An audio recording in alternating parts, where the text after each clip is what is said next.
Hello everybody and a very warm welcome to Leighton Junction and May's update and running session. And one of the engines I'm going to feature this month is the one sitting in front of it, which is British Rail's Class 41 warship class. And it's a really very fine looking engine. I came across this would you believe, by mistake. I wasn't even looking for something like this. I was looking for a Class 37 West Coast and I was on Kurnoff Model Railways.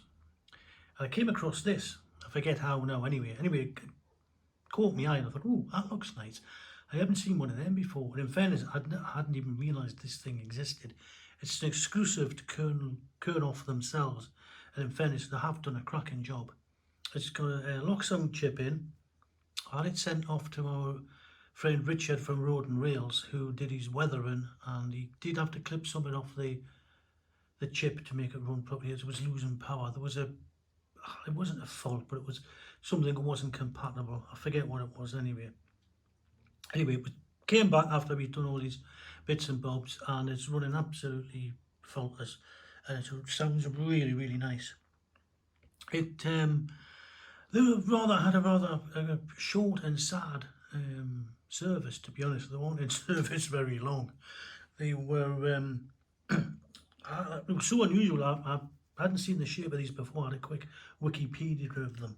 And they have a rather sad history. The fleet was ordered by the British Transport Commission. Nothing to do with British Rail as such. I think this was just a commission to, I don't know, poke their neb into, their business sort of thing. I don't know who they were. And it was supposed to be a comparison to the Class 40. But it was nowhere near anything like a Class 40, unfortunately nowhere near as reliable, and I don't think as powerful. And they were supposed to be the comparison, as I say, but they were built by North British Locomotive Company in Glasgow during 1957-1958. I think they were handed over to British Rail, came in service in 58. But as I say, unfortunately, I had this habit of being labelled as unreliable and high cost in maintenance as well. And they were branded as, I think it was by 1967, they were all withdrawn. And they were branded as non-standard, which I think at the time was British Rail's code for they weren't up to much. And which is a great shame. And there was only 5 ever built.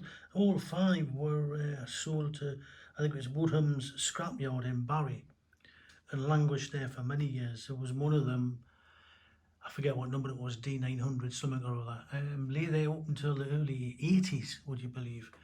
It spent more time in the scrapyard than what it did actually running in service, which was quite sad. By this time, efforts were made to try and preserve one of them, but it's too far gone, and they just couldn't preserve any of them. So sadly, there's none left in preservation, which is a great shame, because they are, I think, a really lovely looking engine. So that's the brief and rather sad history of the warship Class 41, which there you go, what a shame.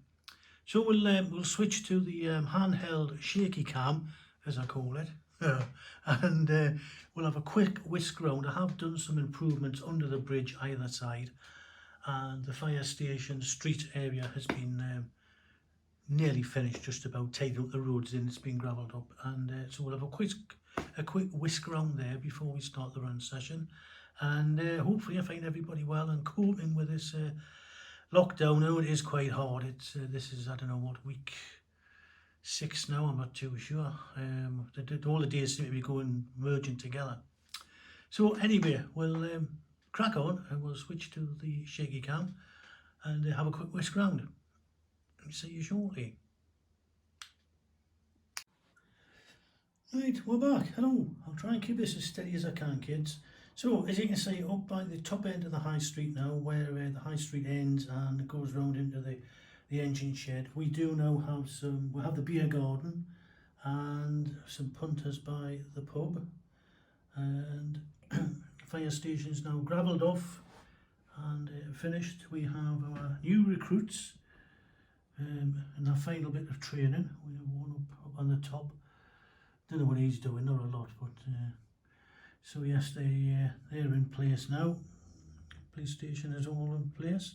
I spotted the little Fiesta, I forget now where, I think it was Roads and Rails in Sheffield. Anyway, I thought, oh, that would be, I haven't seen one of them for years, so I snapped that up.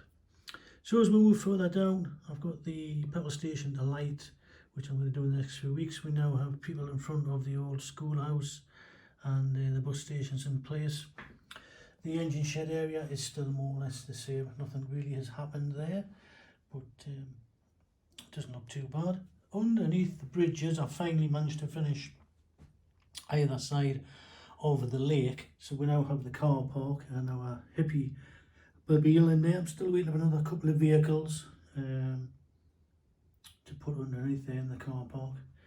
Lake is pretty much finished. I do put a little picnic bench there. The other side we have now a little hut type underneath there. I've managed to grass this off and make a little car park underneath for the church, as you can see. And I think that's about it really. That's as far as we have gotten up to now. So as it has tidied up the either side of the bridge, it was looking a bit bare. I need some fencing at the front in fairness, but yeah, there you have it. It's getting there. So we'll crack on with the running session and hopefully find everybody well and speak to you shortly. Bye bye for now.